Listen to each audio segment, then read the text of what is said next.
Welcome back to Breaking Down Storage Tech. Today we're breaking down a set-based parallel unloader 2.5 by Glotz, Happer TR hash order, Rapscallion, and boyenn. Now today is the part 3 of this series, so let's get into it. So in the previous last two parts, we have filtered out all of the random stuff in the boxes to make sure they can fit into the criteria that we need for our systems. And then in the last video, we talked about how we use a set-based system and set-based logic. So we make sure we only unload the first item, or only one of the first item types that there is. So for example, if redstone is being unloaded, none of these other slices will have redstone in them because of the set-based logic. Now in today's video, we're going to break down how each individual slice actually works, and how they unload the first item out of every single shulker box. So where we left off is right here in this chest. So let's get straight into it. So going to this chest, it'll go into this hopper right here, which will power this comparator to unpower this redstone torch and unpower this note block. This will then cause a bit of a clock to happen because if there's an observer watching it, to power this observer right here, which is actually, find a good angle here, it'll power this this dropper right here, but it'll also be observed by this observer and run this clock for a little bit as long as there's items in this hopper. Now this will then power this dropper to shoot the items into this dropper right here. Now once they get shot down into this dropper right here, they will also get the same power from the previous clock to power them and shoot them into this from this dropper into this chest right here. So once we have an item in this chest, we actually take a comparator output to lock this hard dropper right here, so that way the system doesn't actually run. So that way we can only run one box through every single time, so that way we don't get caught up and there's not like a bunch of hoppers or a bunch of shulker boxes trying to make it through the system, and that would kind of break the system because of the way the locking works. Now, then they'll make their way down to this hopper right here once they get pulled out, which will go to this comparator. And so we have a comparator here that reads the hopper that just came from that chest right there. So what happens is it powers this block to power all of these redstone dust right here. The reason we do this is to create a short pulse to power this powered rail, and how this works is it'll power this line, but then it'll immediately subtract from itself from this comparator, so that way we only get a short pulse that only updates this observer once. This observer then powers this powered rail line, which updates this observer right here to power this block. Now this will update this entire line because right now it has a single strength of 14 on this dust right here, and consequently -1 every single one time. But when we power this, this will go to 15, so it'll update all of them and power this redstone wire right here. This will power this redstone repeater to power this target block and unpower this redstone torch, which will unlock this hopper right here. And how this also happens is we will then get a actual output signal to this target block as soon as this signal gets out, because we're no longer subtracting from it. So that means it will keep going until it fully goes over to this side and starts resetting all the way back to here. And this is done so that way you have a nice little timer right here for the system to be unlocked and running all the individual clocks that are needed for all of the different lines for a X amount of time, that as soon as the system started up, while we try and assign items to the slice. Now this will be forced to be turned on constantly through these redstone blocks when a slice is actually running, but this is a good way to have a nice warm up and cool down. Now as soon as the first item gets pushed into this hopper right here, this comparator will update, which will power this block powering this redstone dust and move this entire sticky piston line down. Now this does quite a few things. One of them is moving this redstone block down to unpower this redstone or red concrete line you can see right here, which is for the hopper locking. And you can see it goes all the way here and it locks quite a few lines right here, because we are actually powering these barrels right here to lock the hopper under. And yeah, and we can see that the dropper above is also locked through being powered. And the same thing on this side by powering this block and powering this hopper. This makes it so it's more lag efficient while we're not using the system, because the hoppers are locked and don't have to check for pulling or anything. So what will happen is this block will be moved down right here, which will allow this redstone torch to power through and power this redstone wire right here. This will then send a signal here, but before that, what happens is it sends a signal down to turn off this redstone torch and unlock all of these hoppers unlock all of this stuff right here. So it unlocks these hoppers right here, so that way they can actually run when the system's running. Now what happens here is quite a bit of random weird stuff. And so basically what happens is this will both of these will power, and what this does is basically shoots the white stained glass into this dropper. So now the second signal goes to this block right here, as well as this block, to power these individual lines right here, one to this comparator and one to this repeater right here. Now the one to this comparator will happen is it'll power this dropper to shoot its item into this dropper right here, and the one in this line will power this gray concrete to power this note block and power this dropper right here, so that way it doesn't shoot back. So what happens is there's a signal to this redstone wire to power and unpower this redstone torch, which will allow this sticky piston to retract, moving this observer down a singular block. Now this doesn't do too much, but if you remember, this is sending signals of power and then no power. So when it sends a signal of no power, this will actually repower because there's no longer power going to this gray concrete, so it'll move up and power. And one of these will always be on depending on what the scenario is, because there will always be an item in each one, or one of the either hoppers, which goes to these comparators to power either one of them, which powers either one of these redstone torches. Now, what happens then is that when this observer gets moved up, it'll update and power. So it'll power either one. It doesn't really matter which one, because if one's getting power from here, it won't shoot any items. So when this updates, it'll power this one. But if this one's getting powered from this redstone torch, it won't power, and it'll only power this dropper shooting it here. And this is where we take a comparator output from here. And when one of these turns to 0, it'll basically switch, because it'll unlock one of these hoppers and allowing the item to flow back. And what it'll also do is retract this sticky piston, so this block of redstone moves up, so the items don't try and bounce around and the hopper is locked for lag efficiency. So we then take the output from whichever redstone torch is on and power this line right here. So this creates a really interesting unique clock, because every time it runs, it'll update this to run one of these, which updates this redstone rail right here when it switches between sides. And this will update this redstone torch to update this rail, which will update all of these observers, which update the observers underneath them. Actually, that's just gray concrete, so you can see better here. These observers right here. Now another signal gets sent to all of these observers every time this gets moved up, because it'll also power this note block, which will run this signal right here to power both of these note blocks, and power both of these, and to power both of these lines right here, to power these pistons right here, as well as this line right here. And you can notice the difference in when these will get fired. So this will get fired significantly less times. I believe it's 6 times less than this line, and that's important for when we get to actually breaking down the storage slice or the unloading slice. And this line gets fired over here to reset all of these pistons right here, or power all of these pistons. And that basically does it for all the clock and stuff. So there's a little bit about hopper locking, but we'll talk about that once we've actually broken down the slice. So let's finally get to the actual slice. Now, we've talked about what happens here, so all you have to know is that it goes to this dropper right here. Once in this dropper, we take a comparator output, which runs a short signal like we talked about in the other signal, where the signal goes to itself in subtract mode, so that way it basically cancels out, or creates a short pulse going to this target block and this target block. This target block powers this sticky piston to retract this whole thing, but because there's crying obsidian, it only updates this observer, which is used to power the next slice into the dropper, if it's running like that. And then we also have the power to these two note blocks, one of these which is to power into the next slice, and then one of these to here to move this sticky piston, or power this sticky piston, which will update all of this. Now this get up right here, if I just copy this to go somewhere else, if I just come over here, because this is a really important redstone mechanic that you should learn. So basically, this is a block update detector. So as you can see, basically whenever there's a block update next to this sticky piston, it'll realize, hey, I'm actually getting powered by this redstone block. So what happens is but then because it gets moved, it retracts, and then it's no longer being updated. So this is a bud switch, block update detector, bud. Now we have three buds, but basically what happens is when they get powered, they will power this or unpower this line right here, which will bud this sticky piston right here to move up this entire line, as well as bud this line right here.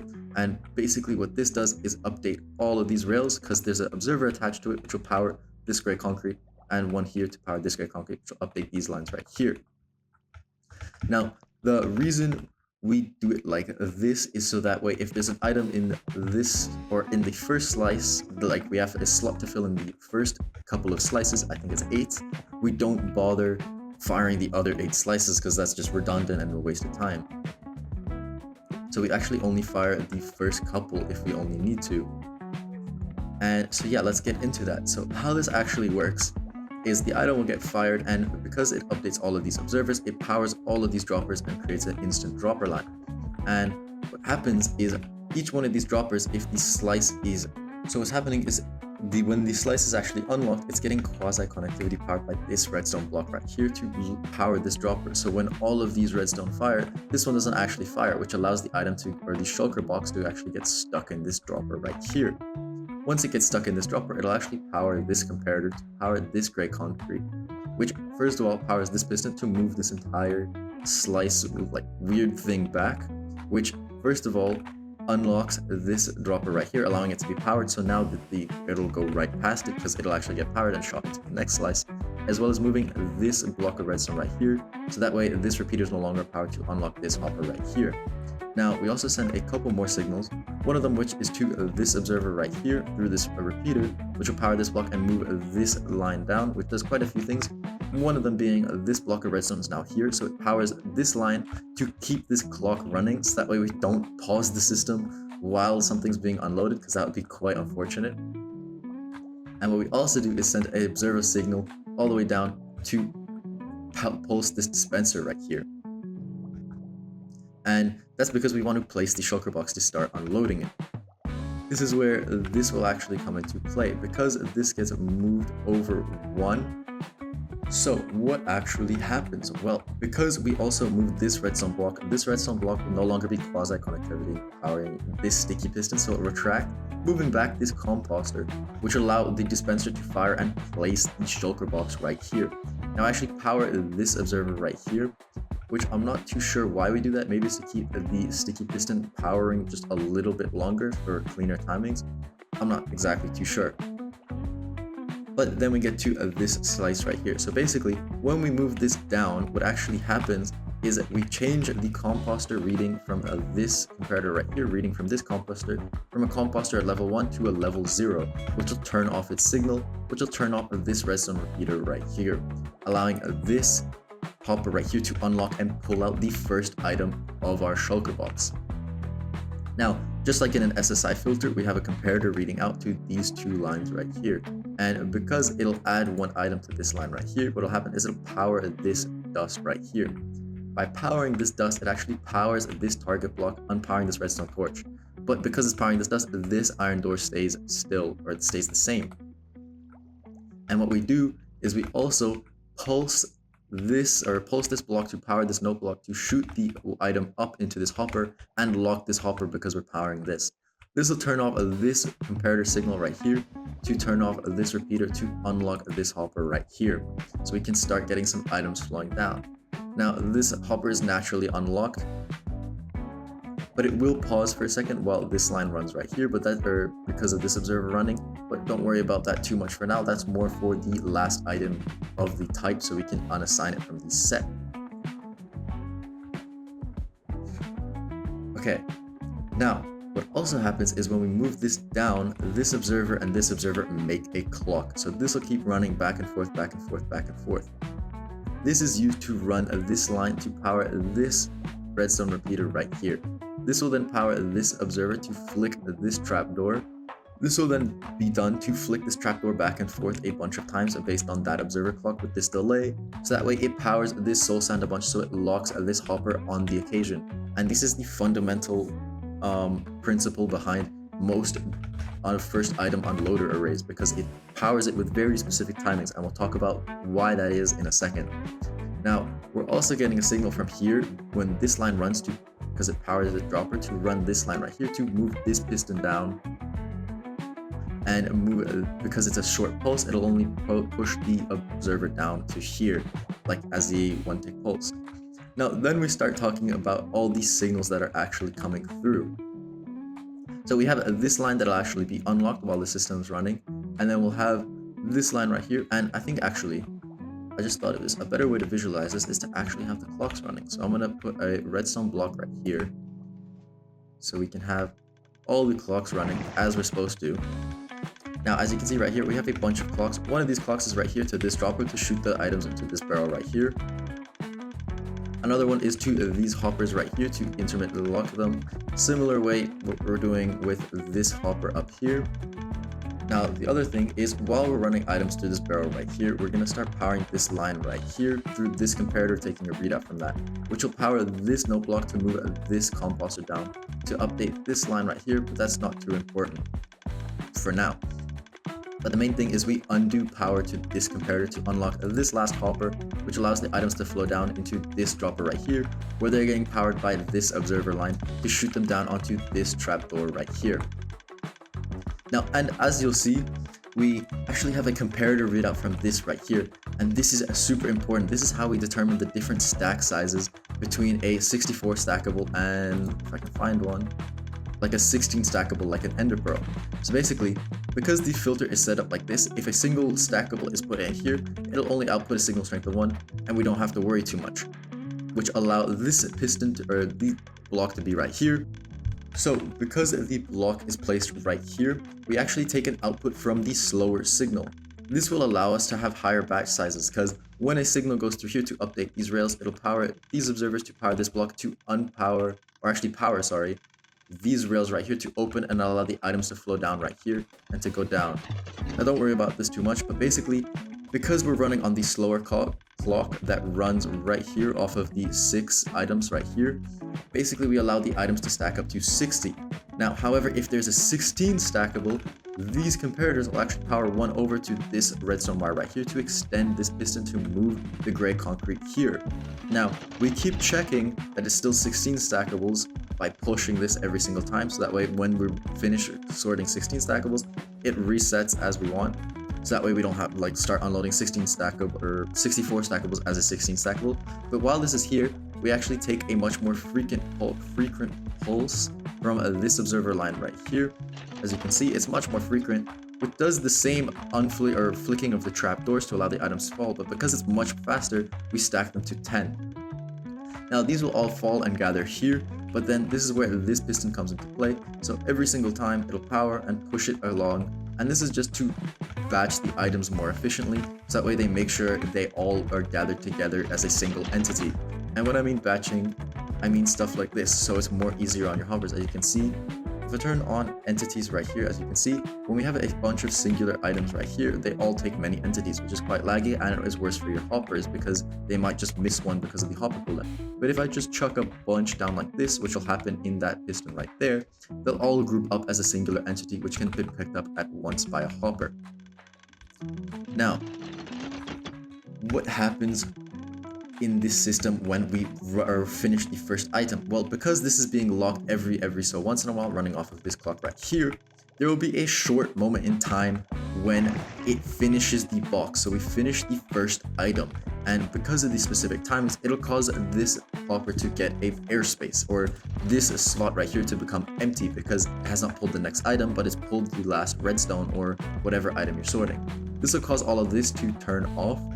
And what happens is this, or in the interval between this unpowering and this redstone torch repowering, this redstone or iron door right here unflicks and powers this line right, or observer right here, and this observer right here, because this observer updates the iron, or realizes the iron doors update, and it connects to the white stained glass, which updates this. So this line right here pushes the piston to break the shulker blocks, and the observer line right here runs to reset the slice and as clear. Now what also happens is that we update a line right here to send this here to power this note block right here, so we run the bud one more time. And I don't know why that's there. So what then continues happening is, because this line right here will then unlock and this hopper will be unlocked so the item can flow down into here, this note block will then, or this redstone comparator will pick up that there's an item here and power this hopper right here, so we start locking all the things back up again. But what happens is it updates this redstone observer right here, which will power this dropper right here, updating this observer right here. This line right here is to power this hopper right here, so the last item gets stuck in this dropper, while this observer line runs to power this dropper and shoot out the last item. So that way it falls down this line right here, and I blocked this up for testing purposes, but it runs into the set so that we actually can remove the item from the set. And if you want to see how that works, I would recommend watching my previous video on how all the set logic works as a whole. Now, that's pretty much the entire system. What'll happen is when the system starts unlocking, and I'm actually going to turn off this noise because it's just quite loud. But when this starts running out, this will move up back here, so everything will start locking, and this piston will get pulsed because this observer will realize, hey, this dropper has been powered, so it'll run this line right here to pick back up the observer, which will pulse this piston to move the whole line back up, and everything pretty much resets after a given time. And now it's time to talk about the hopper locking right here, or the pause of the system. And this is probably one of my biggest criticisms of the whole system. Now, you have your regular hopper locking that goes all the way around here and stuff like that. That's not too important.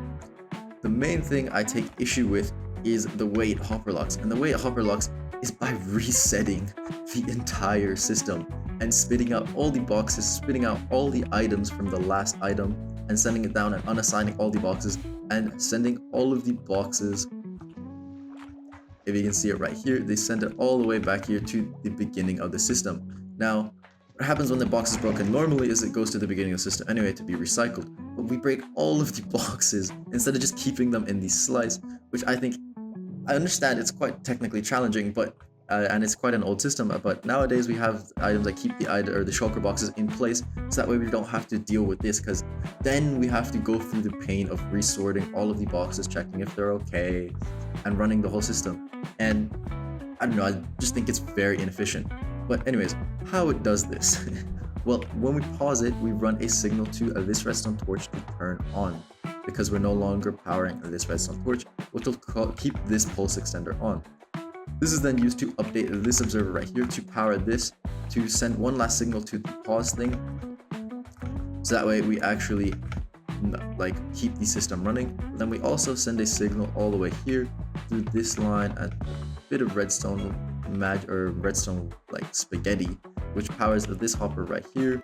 And then what also ends up happening is we power this dust right here. This line goes to here to push all of these slices back up regardless if they have items or not. And I can show you like this. As you can see, they all move up.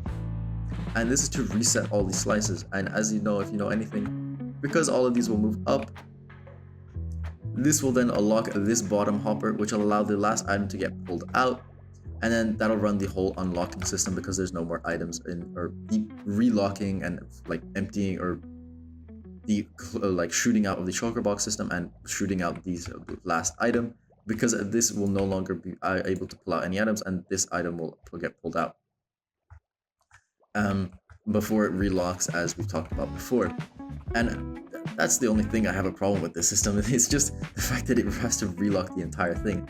Now, the other lines go to super simple stuff, like this line right here to lock this line, so it locks this hopper. So when we run the system again, we actually run the boxes we were just sorting. And then we have a line going all the way down here, which goes to this right here to power this. So that way we stop any of the trying to assign items to a set.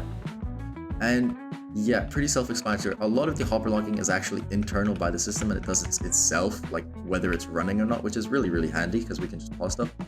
And yeah, that's the whole system actually, which is kind of amazing. But there is a reset switch here if you are wondering, and basically what this does is power and update this line right here to power this to go all the way up here, to power this to update this entire redstone line to push all of these slices back.